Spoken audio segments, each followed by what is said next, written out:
கூகுளில் 19 வருஷமா வேலை பார்த்துக்கிட்டு இருந்த பீப்புள்லேருந்து பைத்தான், டார்ட், ஃப்ளட்டர், காட்லின் இதில் ஒர்க் பண்ண கோர் மெம்பர்ஸ் வரைக்கும் வேலையை விட்டு தூக்கியிருக்காங்க.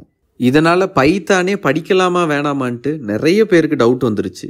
ஆக்சுவலாக இத்தனை வருஷமாக கூகுளோட ரெவன்யூ ஏறிக்கிட்டே தான் போயிட்டு இருக்கு.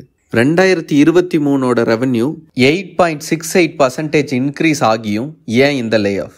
ப்ரெஷர் தான் அதுக்கு ஒரே ஒரு காரணம். நிறைய பேர் கூகுளில் இன்வெஸ்ட் பண்ணியிருக்காங்க. அவங்களுக்கு தேவை அவங்களோட பணம் வளர்ந்துக்கிட்டே போகணும், அவ்வளோதான்.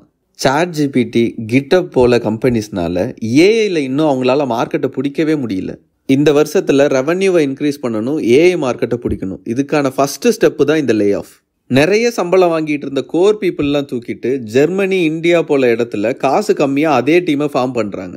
பைத்தானோட க்ரோத்துக்கும் இதுக்கும் சம்மந்தமே இல்லை.